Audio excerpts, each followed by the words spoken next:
So I'm about to start a round of HCG. So I keep getting queries about it, and I use the homeopathic version of HCG. Here in Australia, it's marketed as something called Health Script, MGP23, but there's lots of homeopathic versions around the world, and homeopathics are one of those things that I believe it's better if it's manufactured somewhere near you, because then it hasn't gone through planes with the radiation and all that sort of thing. So homeopathics, because they are sensitive medicine, I sort of think that they need to be gentle. So I'm going to be doing a series of videos over the next month. You'll be able to, hopefully see the weight loss as it comes off. The smack bang average of weight that people lose on HCG is it's about 7 kilos in 21 to 23 days. And the smack bang average, these are the clients that I've seen over the last 12 years. I've been using this process in my clinic.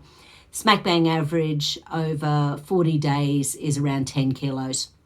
So hubby and I are both doing it. It's been a, year, and obviously we just got back from a week's holiday, so put on another 3 kilos. The amount of times we ate when we just weren't hungry just because there was something delicious, so it was obviously very naughty.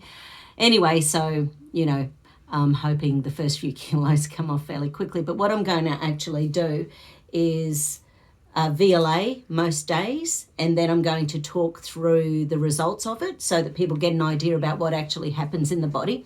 So a VLA is a cellular health analysis, and it gives things like the BMI, fat mass, muscle mass, hydration, that type of thing. And it's more than just fat loss that people lose. They also gain muscle mass and gain muscle quality, which is quite phenomenal given the calories. So when I first learned about HCG about 12 years ago, 2 of my friends were doing it, and I honestly thought they were crazy. I thought, well, of course people are going to lose weight if they're only having 500 calories per day.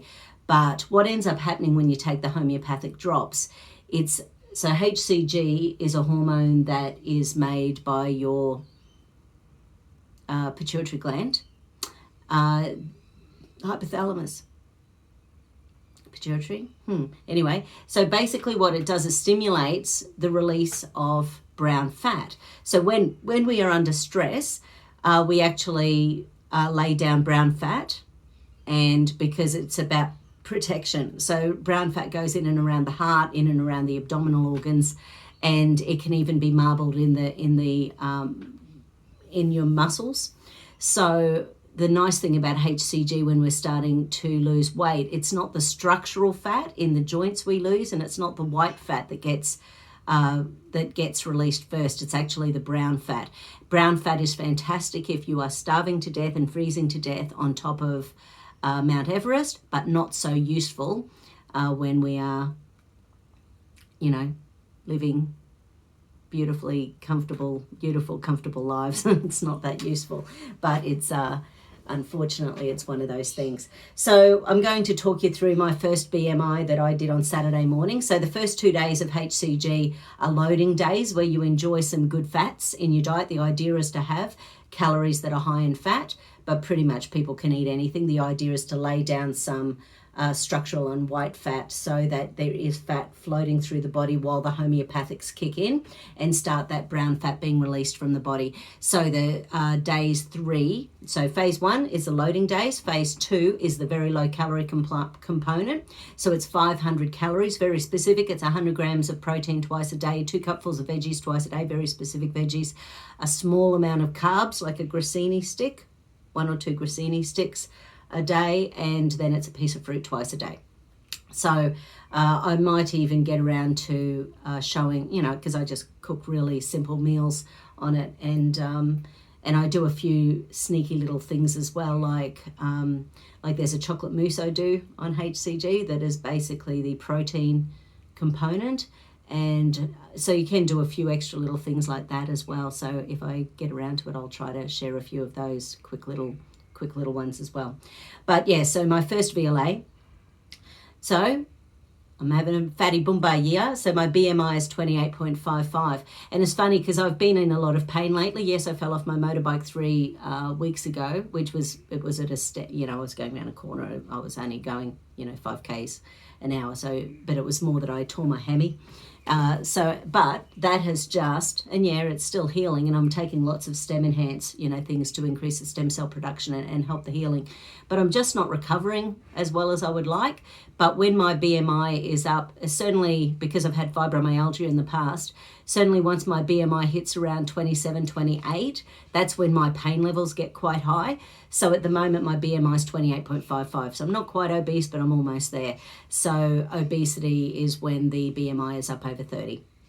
So I'm just going to share it. So my BMI is 28.55. My waist at the moment, and it's not sucked in. It's sort of just the belly button. That's where we're after. 97. My excess fat mass, 12.33 kilos.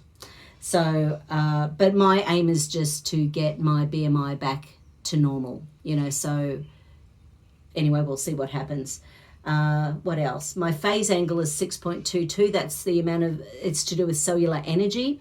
And when people's BMI is under 4, that can be it's just one of the signs that can indicate that we're on our way to cancer.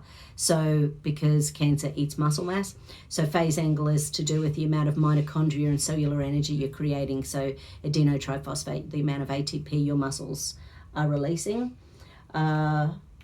My muscle quality at the moment is 89%. That's not too bad.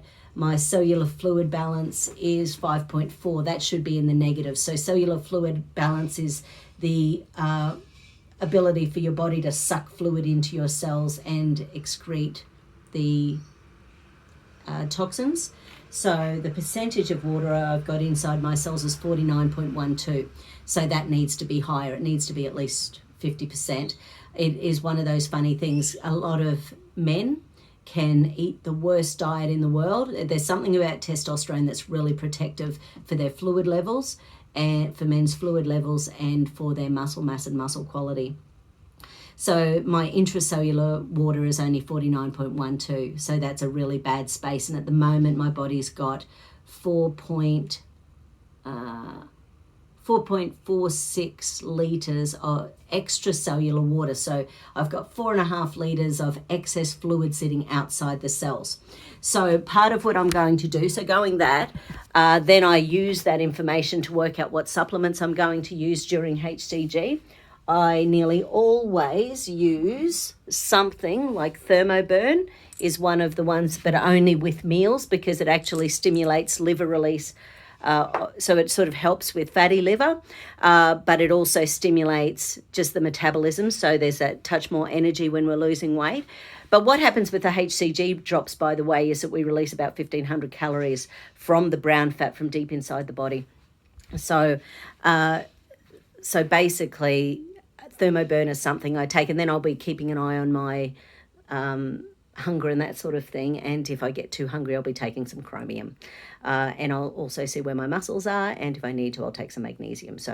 But I usually start with the Thermoburn and then see from there.